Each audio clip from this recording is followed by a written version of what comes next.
arkadaşlar. Günnur Maden Birlikte Örelim YouTube kanalıma hoş geldiniz.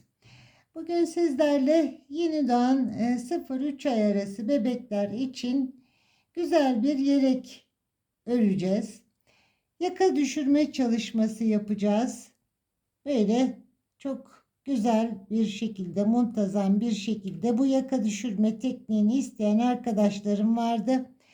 Yaka düşürme işlemi yapacağız ve çok kolay haroşa örgüler ve arada 3 sıralık tekli pirinçlerden oluşan güzel bir modelle yeni doğan bebeklerimiz için bir yelek öreceğiz. Bir yumaktan az bir iple bu kadar bir ipim kaldı. 240 metrelik ipimden bir yumaktan az iple bir yelek örmüş olacağız. Ölçülerimi vereyim sizlere. Enimiz 24,5 santim. Omuzdan itibaren boyumuz 25 santim. Kol altından da boyumuz 14,5-15 santime yakın. Bebeğimizin gelişim durumuna göre, kilo alma ve boy uzunluğuna göre 3 aya kadar rahatlıkla kullanabilecekleri ölçülerde bir yelek örmüş olacağız arkadaşlar. Umarım sizler de bu modelimi ve yeleğimi beğenirsiniz. Hem kız hem erkek bebekler için renk ve modelde uygun, rahatlıkla kullanılabilecek bir yelek örmüş olacağız. Şimdi şişimizi ve ipimizi hazırlayalım. Gelin birlikte örelim.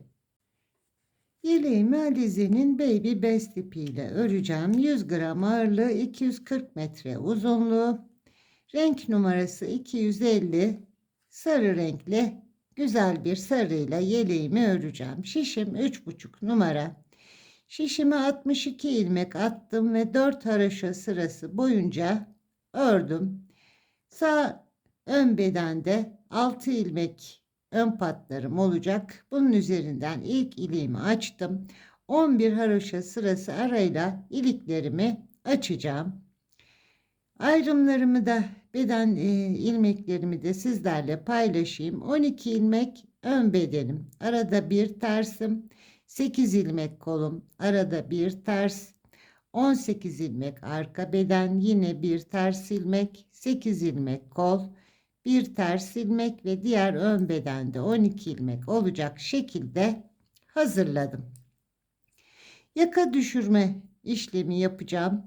Bunu isteyen arkadaşlarım oluyor. Özellikle de yeni doğanda yorumlarda yaka düşürme işlemi yapmamı istiyorlar. Yaka düşürme işlemi yapacağım. Önce 6 ilmek kenar haroşamı öreceğim. Bu ön bedende örerek gideceğim. Diğer ön bedenden 3 ilmeği örüp tekrar geri geleceğim. Kenarlarda beni takip eden arkadaşlarım, düzgün ilmek çalışması yapıyorum. Tüm bebek örgülerinde bunu uyguluyorum. İlk ilmeğimi örmeden alıp bir dolama yapıyorum. Bunu burada sıra sonunda son ilmekle birlikte ikisini beraber alıyorum. Yani ilmek arttırmış olmuyorum arkadaşlar. İlk ilmeği boşalıp doladım. 2, 3, 4, 5, 6 ilmek haroşam ve 6 ilmeği de düz olarak örüyorum. Burada gizli bir arttırma yapacağım. Bu alttaki ilmeği, şu ilmeği alıyorum. Bu şekilde sol şişime taktım ve soldan sağa, kısa kenarı bende olacak şekilde soldan sağa artışımı yaptım. Bir ilmek tersimi ördüm. Yine kolum için alttan bir ilmeğimi çıkartıyorum. Bu kez bu şekilde değil, artışımı bu şekilde yapmıyorum. Şişime uzun kenarı bana gelecek şekilde takıyorum ve alttan girerek artışımı yaptım. Kol ilmeklerimi örüyorum.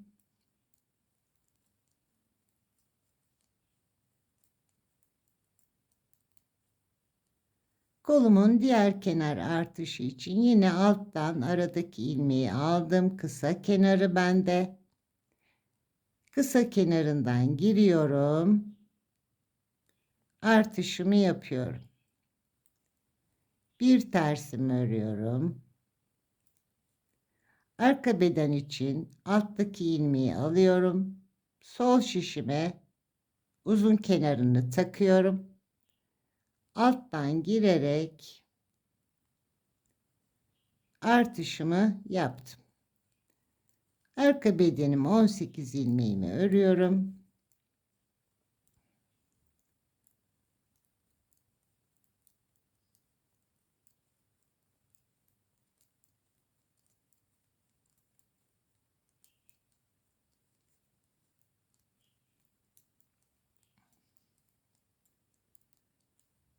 Arka bedenimi tamamladım. Aradan ipi alıyorum. İlk artışta kısa kenarı bana bakacak şekilde takıyorum şişime, sol şişime. Üstten girerek bir arttırma yaptım. Bir tersimi ördüm. Kol artışım için yine alttan ilmeğime girdim. Bu kez uzun kenarını şişime taktım. Ve arkadan ikinci artışımı da arka yüzden örerek yaptım. Kol ilmeklerimi örüyorum.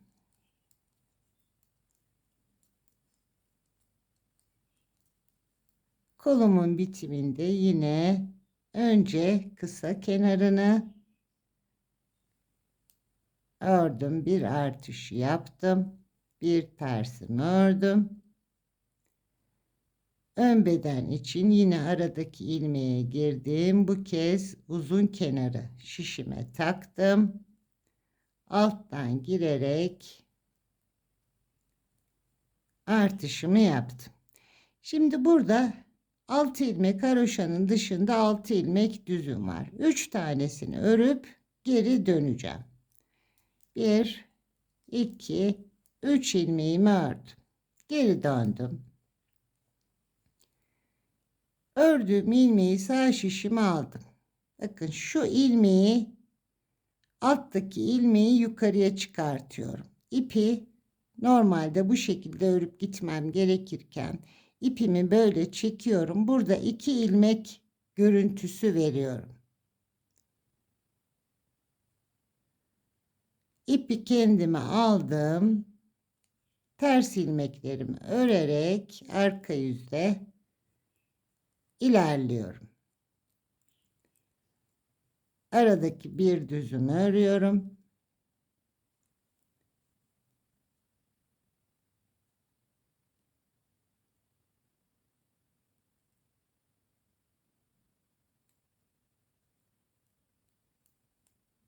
Bir düz ilmeğimi ördüm. Diğer kol ilmeklerimi ters örüyorum.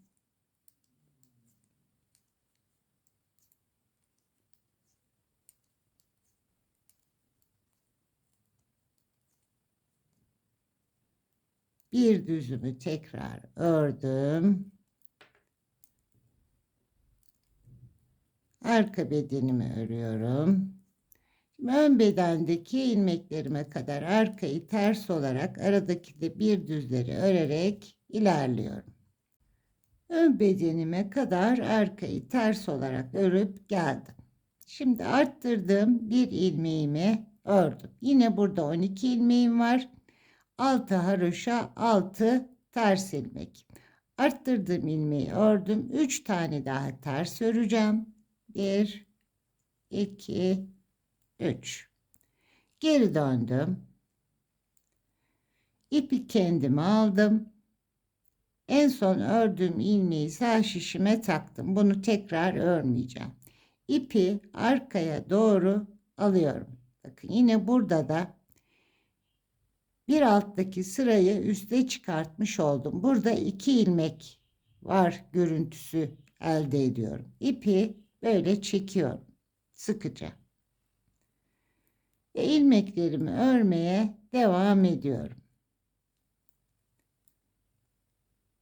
Yine ön beden için artışımı yapıyorum. Aradaki ipi şişime taktım. Kısa kenar bende. Kısa kenarından girdim. Arttırmamı yaptım. Bir ilmek arada tersimi ördüm. Kolum için artışımı yapacağım. Aradaki ilmeğe ipe girdim. Uzun kenar bende. Alttan giriyorum.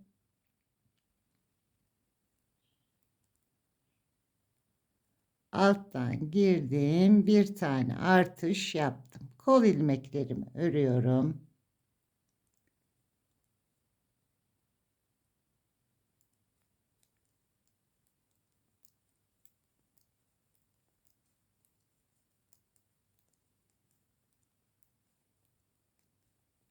Kolumu tamamladım. Yine aradaki şu ipe giriyorum. Alıyorum bu ipi. Önce ilk artışta kısa kenar bende. Kısa kenarından girdim. Bir artış yaptım. Bir tersimi ördüm. Yine kısa kenardan giriyorum. Sol şişime takıyorum. Alttan girip ilmeğimi örüyorum. Arka beden artışın bir kenarını yaptık. Arka bedeni örüyorum.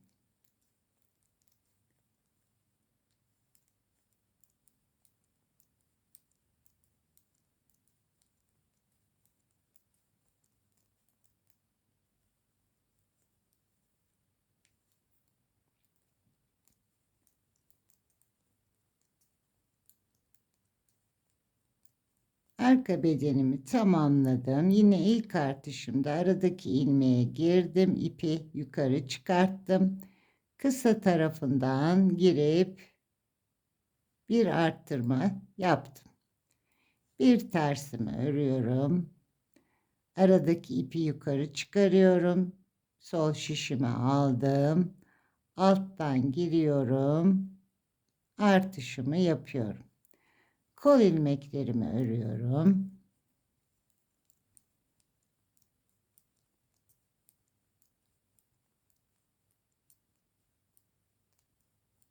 Kolumu tamamladım. Aradaki ipi yukarı çıkarttım. Sol şişime taktım. Soldan sağa üstten giriyorum. Bir artış yapıyorum. Tersimi örüyorum. Ön beden için yine aradaki ipi şişime alıyorum. Bu kez alttan girip artışımı yaptım. Şimdi ön beden ilmeklerimi örüyorum. Arttırdığım ilmeğim 1, 2, 3. ilmeği yukarıya doğru çıkartmıştım. Bu iki ilmek görüntüsünü birlikte ördüm. Bakın güzel bir görüntü oluşturdu. Şimdi 3 ilmek yine örüyorum. 6 ilmek haroşam şişimde kalacak. Bir sonraki sırada da bu 6 ilmeği öreceğim. Geri döndüm tekrar. En son ördüğüm ilmeği şişime taktım. İpi çektim. Bakın yine 2 ilmek görüntüsü var. Alttaki sırayı yukarıya çekmiş oldum. İpi kendime aldım. Yine terslerimi ters aradaki birer düzü de düz örerek ön bedenime geleceğim. Ön bedenime tekrar geldim. Arada bir düzümü ördüm. Ön bedende arttırdığım ilmeklerimi örüyorum. Ön beden ilmeklerimi ördüm. Bakın burada ilmeği ters bir alttaki sırayı yukarıya çıkartmıştım. Çift ilmek gibi bir görüntü var. Bunu ortadan giriyorum ve ikisini beraber aldım. Yine 3 tane örüyorum. Kalan 3 ters ilmeğimi. Burada da 6 ilmek haroşam kaldı. Geri döndüm. İpi kendim aldım. En son ilmeği şişime taktım. Arkaya doğru ilmeği çektim. Bakın bir alt sırayı yukarıya çıkarttım. Yine 2 tane ilmek görüntüsü elde ettim. Bunu böyle biraz sıkıca tutuyorum. Ve artışlarımı yaparak örmeye devam ediyorum.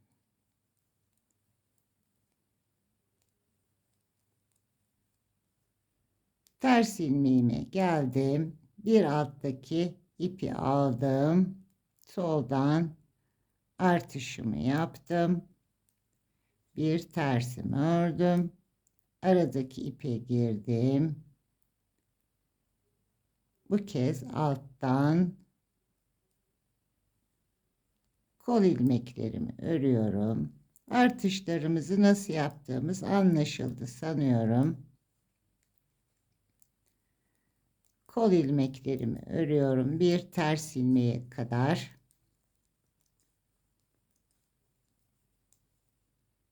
Ters ilmeğime geldim. Aradaki ipe girdim. Önce bu şekilde takıyorum. Soldan sağa girip artışımı yaptım. Tersimi ördüm. Tekrar aradaki ilmeğe girdim. Sol şişime taktım. Alt tarafından giriyorum. Artışımı yaptım. Arka bedenimi örüyorum.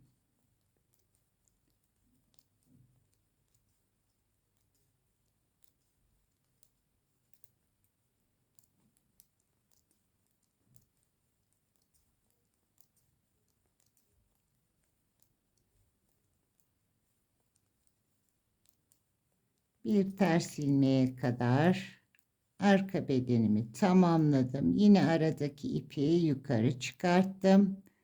Önce sağ yöne doğru örüyorum. Tersimi ördüm. Yine aradaki ipi yukarı çıkarttım. Bu kez alttan girerek sol yöne doğru artışımı yaptım. Kolumu örüyorum.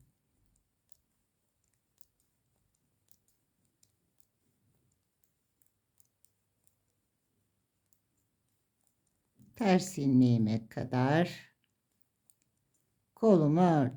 Tekrar ipi aldım. Soldan sağa doğru üstten girip ördüm. Bir ters ördüm. Ön bedenimize geldik. Ön beden artışımı yapıyorum. Arkadan girdim. Ön beden ilmeklerimi şimdi 6 ilmek haroşayı da öreceğim artık. Bakın 2 tane ilmek görüntüsü görüyorsunuz burada. Girdim ve ilmeğimi düzgün bir şekilde ördüm. Şimdi 6 ilmek haroşamı da örüyorum. Diğer ön bedende de 6 ilmek haroşamı öreceğim. Bakın doladığım ilmeğim bu. Bak başlangıçta doladığım ip. Son ilmekle birlikte ikisini beraber örüyorum arkadaşlar. Böyle kenarda güzel bir düzgün bir görüntü elde ediyorum.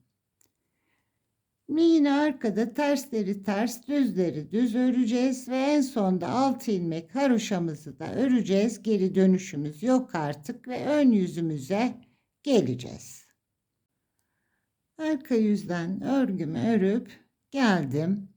En son 6 ilmek haroşamı da ördüm. Bakın düzgün, çok güzel bir ilmeklerin geri dönüşünü, yaka düşürmeyi yaptık. Diğer kenarımıza da önümüze de bakalım. Diğer ön bedende yine aynı şekilde düzgün bir şekilde yaka düşürme işlemini yaptık. Kısa satırlarla, geri dönüşlerle işlemimizi gerçekleştirdik. Şimdi arkadaşlar 4 sıra düz örgü öreceğim. Önden düz öreceğim, arkadan düz öreceğim. Aralardaki bir ters ilmeğin dışında ön yüzden düz örüp gideceğim. 4 sıra bu işlemi yapacağım. Artışlarımı yaparak. Kenar haroşamı örüyorum. Artış yerine kadar düz örüyorum bütün ilmeklerimi.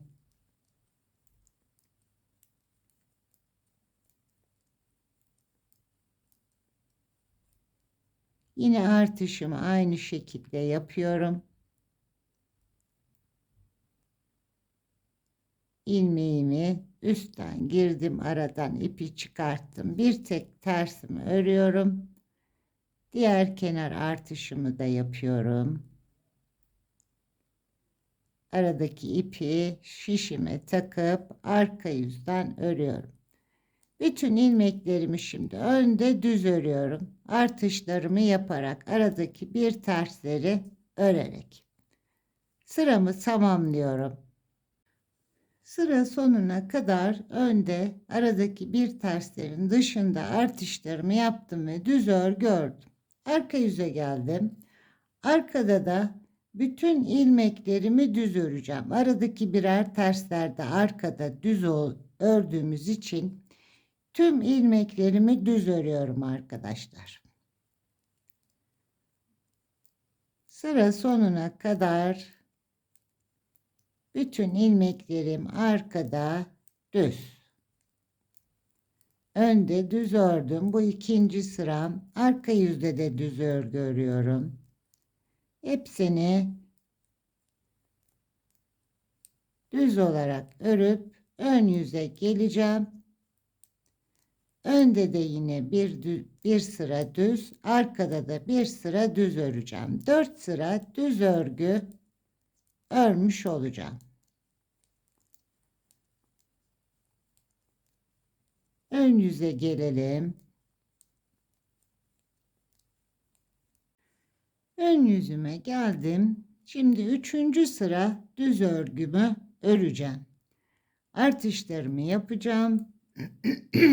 Özür dilerim sesim için.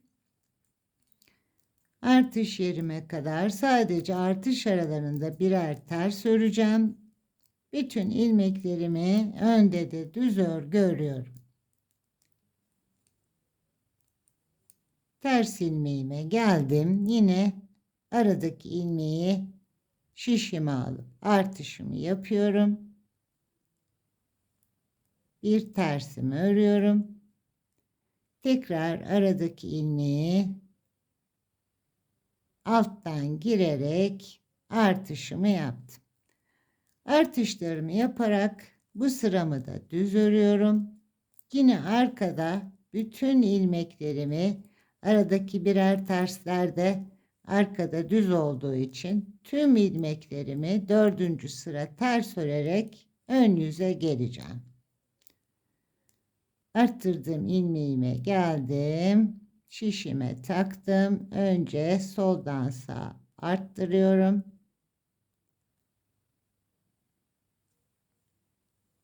Tersimi örüyorum. Yine aradan ipimi çıkarıyorum. Bu kez alttan girerek sağdan sola doğru artışımı yaptım. Artışlarımı yaparak sıramı tamamlayayım. Arkadan da tüm ilmeklerimi düz örerek ön yüze geleyim arkadaşlar. Ön yüzüme geldim. 4. düz sıramı da arkadan örüp geldim. Önde 2 haroşa sırası oluşturdum arkadaşlar. Özellikle bu şekilde anlattığım haroşaları ters yönde ören arkadaşlar örgünün ilerleyen bölümlerinde sıkıntı yaşamamaları için düz örgü olarak anlattım. 4 sıra önde ve arkada düz örgü örelim. Önde 2 sıra haroşamızı oluşturduk. Şimdi 2 sırada düz örgü öreceğiz. Önde artışlarımı yaparken düz öreceğim. Arka yüzde de birer düz ilmeklerin dışında Bütün ilmeklerimi, kenar haroşaları dışında tabii bütün ilmeklerimi ters öreceğim arkadaşlar.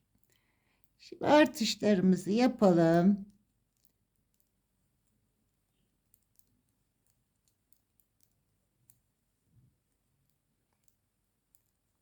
Artış yerime kadar düz örgü örüyorum. Birinci sıram, arkadan da ters örüp geleceğim.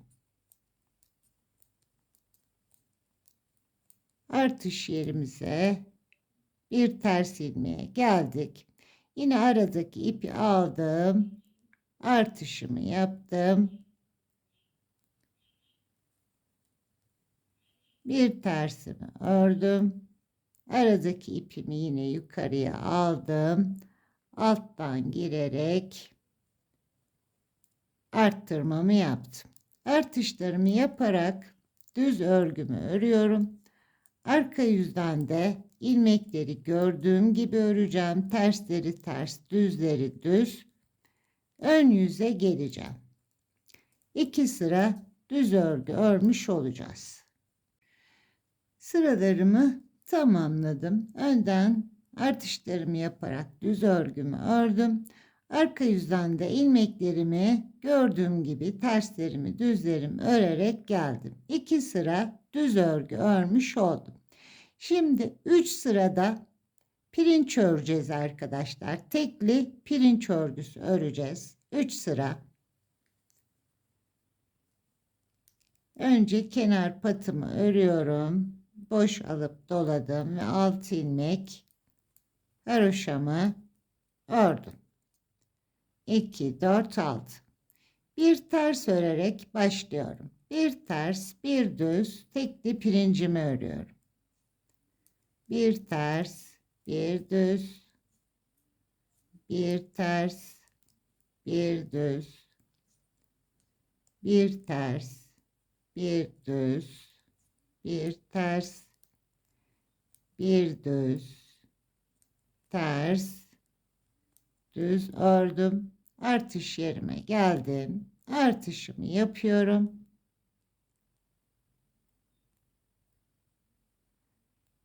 Önce soldan sağa tersimi ördüm. Kol artışımı yine ipimi yukarı çıkartıp alttan girerek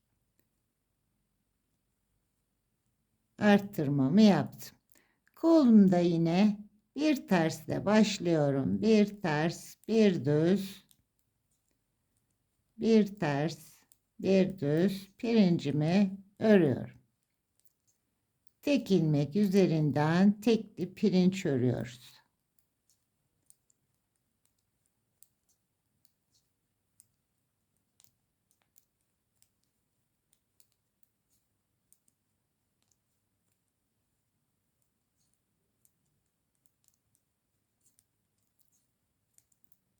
Bir ters, bir düz ilerliyorum. Kol ilmeklerim bitecek. En son düzümü ördüm.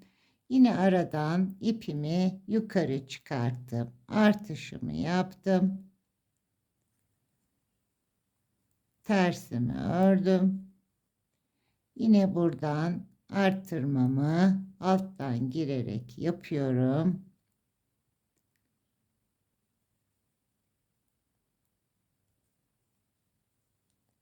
Yine bir ters örerek başlıyorum. Bir ters, bir düz ve artışlarımızı yaparak sıra sonuna gelelim. Arka yüzde pirincimize devam edelim arkadaşlar. Artışlarımı yaparak ve pirincimi örerek geldim. Arttırdım. Aradaki bir tersten sonra hep arttırdım ve bir ters örerek bütün bedenlerime, koluma, arkama bu şekilde başladım. En son bir düzle bitti arkadaşlar ve kenar haroşamı ördüm. Marka yüzde tekli pirincimiz, ilmeklerin terslerin üstüne düz, düzlerin üstüne ters öreceğiz. Pirincimizin ikinci sırasını örmüş olacağız.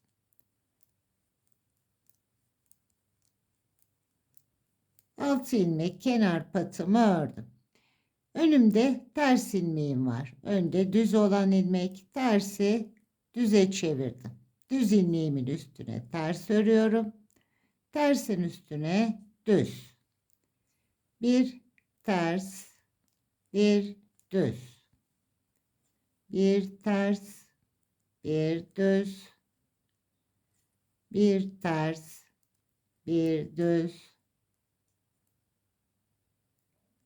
Bir ters, tersin üstüne düz, bir ters.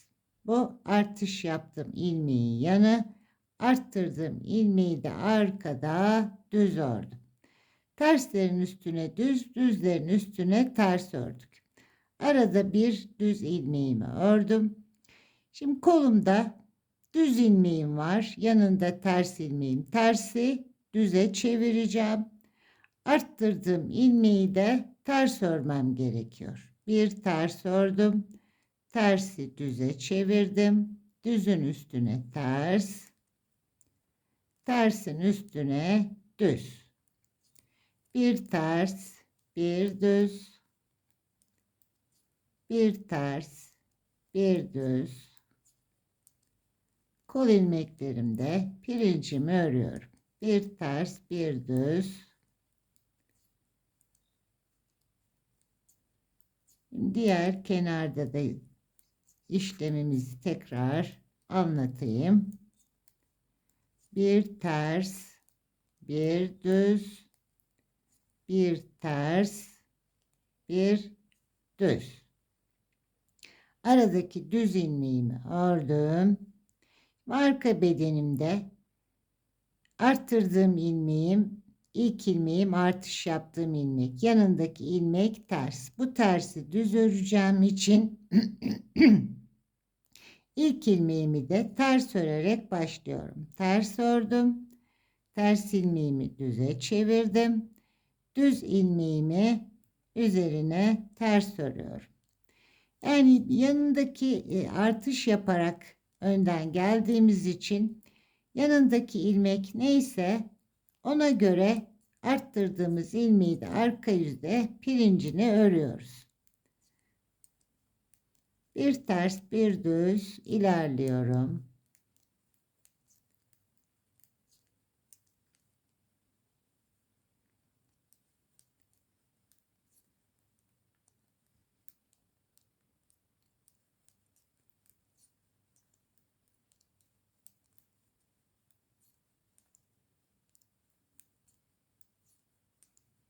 Terslerin üstüne düz, düzlerin üstüne ters örerek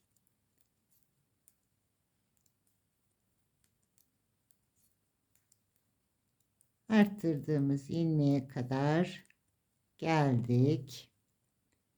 Düz ilmeğim, düzümü ördüm. Yine koluma geldim.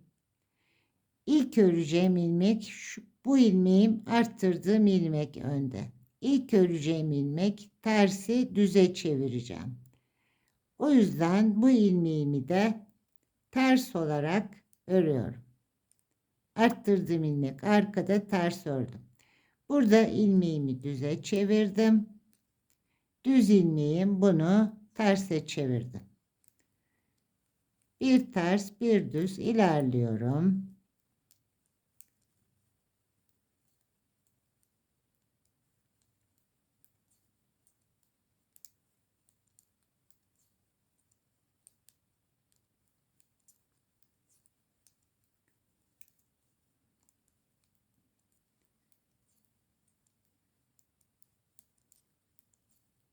Kolumu tamamlıyorum.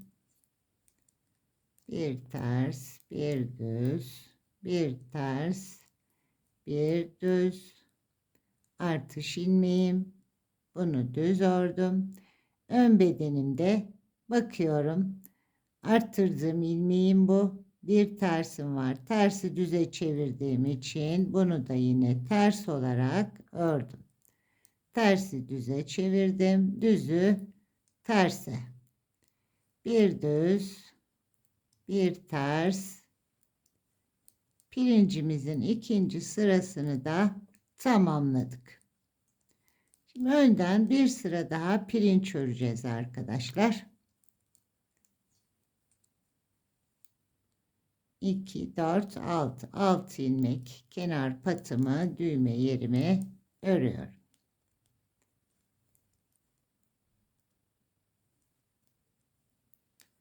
Ön yüzüme geldim. Şimdi pirincimizi bir kez daha tekrarlayayım yapacağımız işlemi. 6 ilmek patımı ördüm. Bakın bir düz ilmeğim var. Düzümü terse çevirerek başlıyorum. Bir ters, bir düz. Ön yüzde ördüğüm sırayı tekrarlamış oluyorum. Tersin üstüne düz, düzün üstüne ters. Artışlarımı yaparak bu sırayı da tamamlayacağım. Arkada ters öreceğiz ilmekleri artık arkadaşlar. 3 sıra pirinç örmüş olduk. Bu sırayı bir tamamlayalım. Pirinçlerimizin yerlerini değiştirelim ve artışlarımızı yaparak sıramızı tamamlayalım. Artışlarımı yaparak ve pirinçlerimi örerek sıramı tamamladım. 3 sıra pirinç örgü ördük arkadaşlar. İlmeklerin yerlerini değiştirip tekli pirinçlerimizi ördük. Şimdi arka yüzümde bütün ilmeklerimi aradaki birer düzler dışında tabii hepsini ters olarak örüp ön yüzüme geleceğim. Kenar patlarımı öncelikle öreceğim.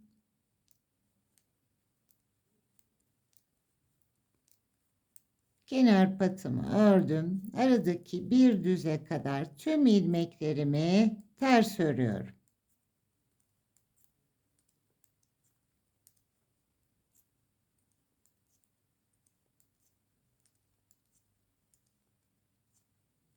Aradaki bir düz ilmeğe kadar geldim. Düzümü ördüm. Hepsini düz ilmeklerin dışında ters olarak örelim. Ön yüzümüze gelelim.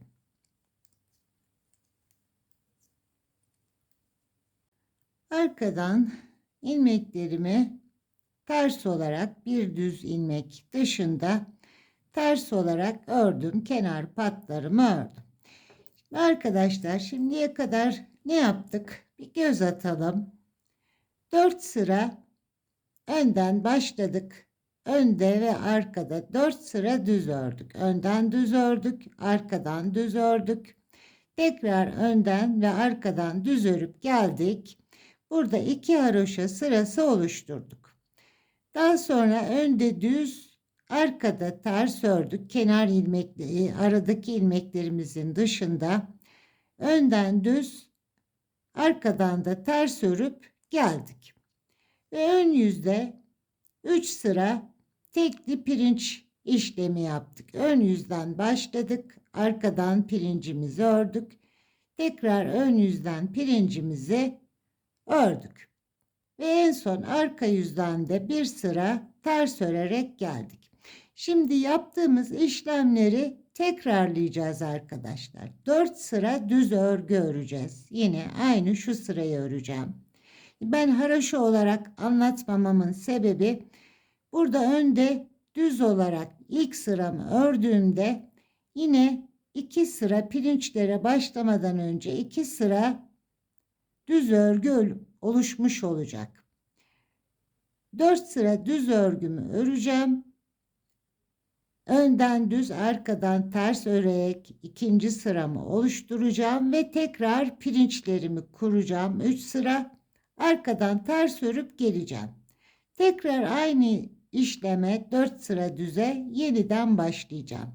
Yani yaptığımız işlemler birbirini bundan sonra tekrarlayarak gidecek. Artışlarımızı da tabii bu arada devam ettirelim. Ben de şimdi artışlarımı devam ettireceğim. Modelimi kurarak. Bakın görüntümüzü de sizlerle şöyle paylaşayım. Yaka düşürme işlemimizi yaptık. Modelimiz şöyle sizlerle yeleğimi paylaşayım. Üst üste patlarımızı getirelim. Böyle güzel bir yelek, yeni doğan yeleği örmüş olacağız. Tabi bu arada iliklerimizi de açmayı unutmayalım. Ben de robamın bitimine kadar öreyim ve kollarımızı ayıralım birlikte. Kaç sıra arttırma, kaç kez arttırma yaptığımı da sizlerle paylaşayım. Modelimizi örmeye, yeleğimizi örmeye devam edelim artık. Roba arttırmalarımı tamamladım. 16 kez arttırmamı yaptım. Şişimde toplam 190 ilmeğe ulaştım. Ön bedenlerim 28 ilmek. Aradaki bir tersi ön bedenleri alacağım. 29 ilmek olacak. Kolum 40 ilmek. Arka bedenim 50 ilmek. Aralardaki birer tersi de arka bedenlere ekleyeceğim. 52 ilmek arka bedenim olacak. Şimdi kolumu kapatacağım. Kolumu kapatmadan önce size şöyle bir bilgi vereyim. 4 sıra önde ve arkada 4 sıra boyunca düz örgü örerek önde 2 sıra haroşamızı oluşturmuştuk. Ve pirincimize geçmeden önce ön yüzde düz olarak örüp arkadan da ters olarak örüp geliyoruz ve önde pirincimizi kuruyorduk arkadaşlar. Şimdi 16. arttırmamı yaptım. Ön yüzde arttırma yapmadan düz örgümü ördüm. Kolumu düz ördüm. Kollarımı. Arkadan ters örgümü örüp ön yüze gelirken önde 2 sıra düz örgüyü oluştururken kollarımdaki 40 ilmeğimi de arka yüzden gelirken düz ördüm arkadaşlar. Ters örgü örmedim. Düz olarak ördüm. Yani kolumda 2, 4, 5 sıra düz örgü örmüş oldum. Şimdi kolumdaki ilmeklerimi kapatacağım. Burada 3 haroşa sırası oluşturmuş oldum. Ön bedenimde pirinç modelimi kurarak geldim. Aradaki bir ters ilmeği yine ön bedenime aldım. 29 ilmek ön bedenim. Şimdi kol ilmeklerimi kapatacağım. Artışımı yaptıktan sonra ön yüzden bir sıra düz ördüm. Arkadan ters örüp gelirken kol ilmeklerimi de arka yüzde düz örüp geldim. Ön yüzden de pirincimi kurarak modelime başladım. 40 ilmeğimi kolumda kapatacağım. Önce 2 ilmeği birlikte alıyorum. Ön yüzdeyim. Bir ilmek örüyorum. İkisini bir aldığım ilmeği özür diliyorum. Üzerinden atlatıyorum. Bir ilmek örüyorum. Şişimdeki ilmeği üstünden atlatıyorum. Bir ördüm. Şişimdekini üstünden atlattım. Bir ördüm. Bir ilmek atlattım. Bir örüyorum. Şişteki ilmeği üstünden atlatıyorum. 40 ilmeği bu şekilde kapatacağım.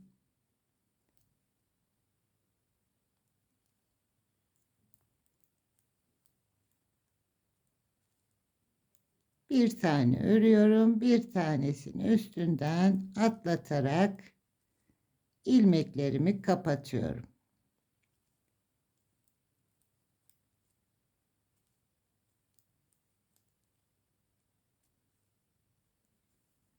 Bu şekilde bir görüntü elde ediyorum. Şimdi kol ilmeklerimi hepsini kapatayım.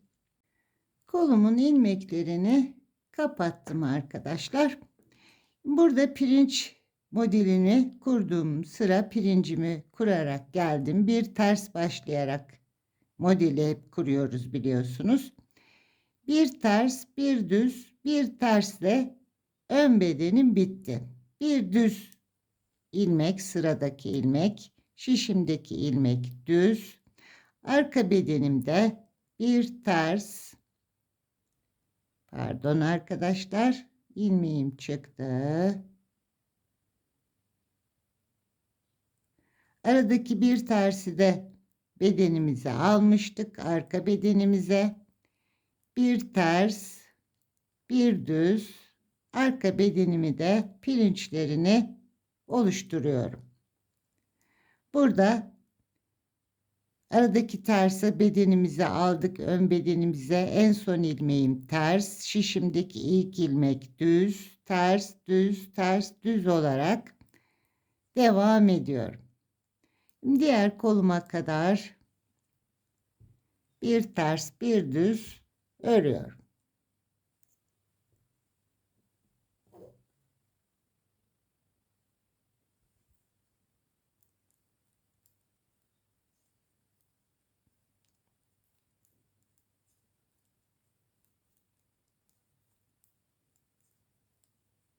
Arka bedenimi de tamamlayayım arkadaşlar.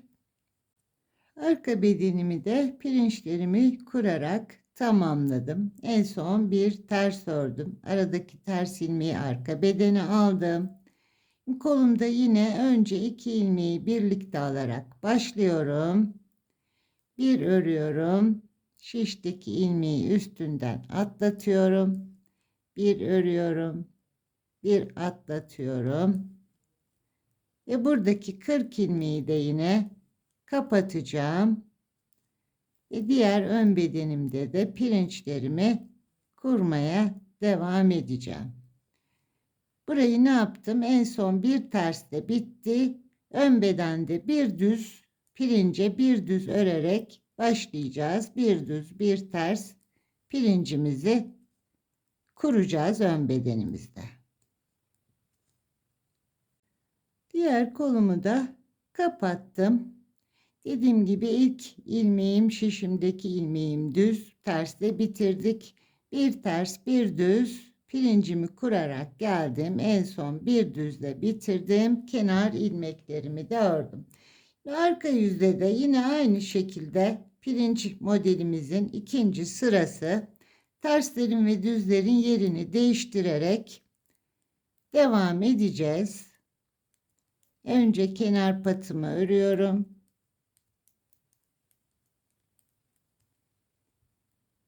2, 4, 6. Önümde bir ters ilmeğim var. Tersi düze çeviriyorum. Düz ilmeği terse. Ters ilmeğimi düze. Düzün üstüne ters örerek bir ters, bir düz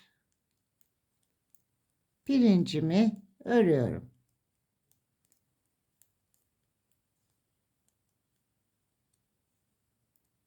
Bir düz, bir ters devam ediyoruz. Kol altına kadar.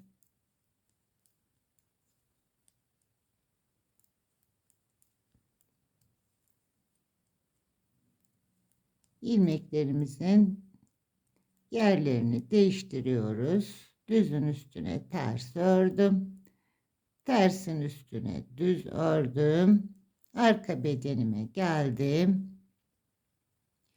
Bir ters örerek başlıyorum. Burada biraz ilmeğimi sıkıca öreceğim. Kol altında açıklık olmasın diye azıcık sıkıştırıyorum ilmeği. Bir düz, bir ters, bir düz, bir ters devam ediyorum. Pirincimin ikinci sırası.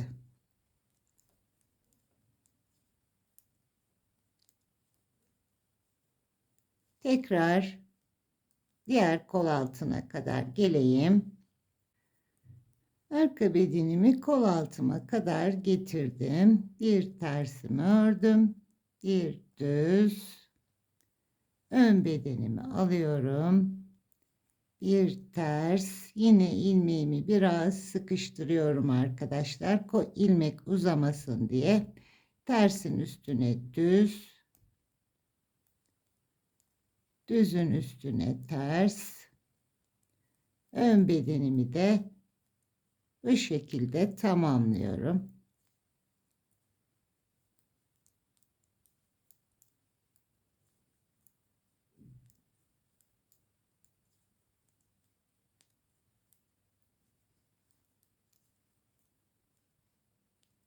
Tersleri düze, düz ilmekleri terse çevirerek devam ediyorum.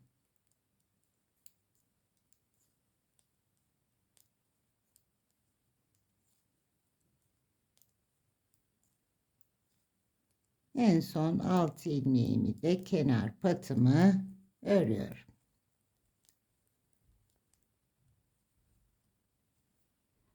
Şimdi pirincimizin ikinci sırasını da oluşturduk.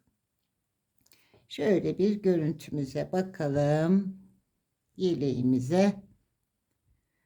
Çok kolay, biraz sanki karmaşık gibi geliyor. Şu yüzden haroşaları ters yönde ören arkadaşlar için ben modeli başlarken de söylemiştim. Haroşaları haroşa olarak anlatmıyorum.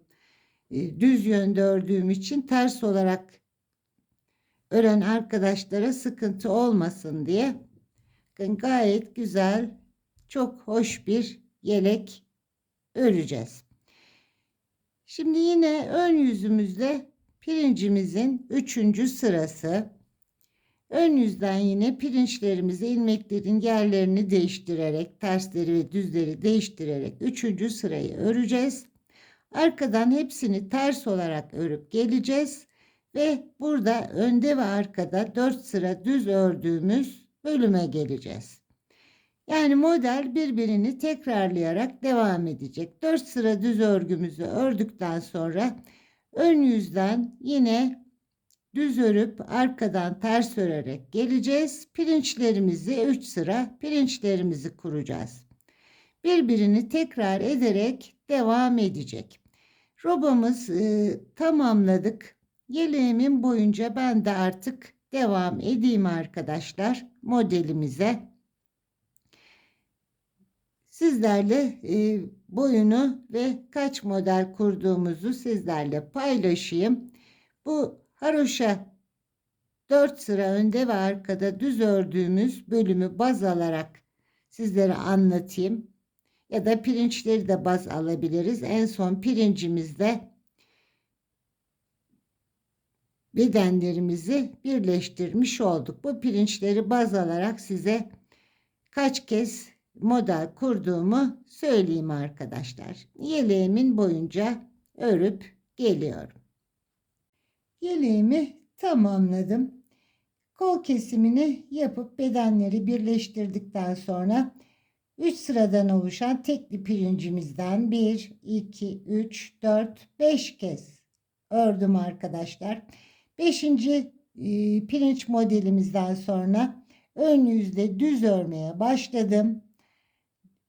Burada 3 haroşa dişi oluşacak şekilde 7 sıra önde ve arkada düz ördüm ve örgünün arka yüzünde kolumda kestiğim gibi örerek ilmeklerimi kapattım. Yeleğim için bir yumaktan az ip kullandım. Çok şık, çok da güzel, kolay bir yelek örmüş olduk. Ölçülerimi sizlerle paylaşayım. Beden genişliğimiz 24,5 santim. Omuzdan itibaren boyumuz 25,5 santim. Yine kol altından boyumuz 15 santim.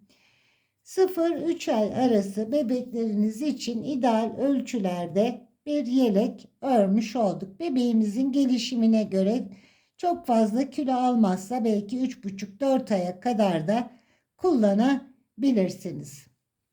Umarım anlatımımı beğenmişsinizdir arkadaşlar. Örecek olan arkadaşlarıma kolay gelsin, keyifli örgüler dilerim. Bir başka videomda buluşmak üzere, sağlıkla kalın.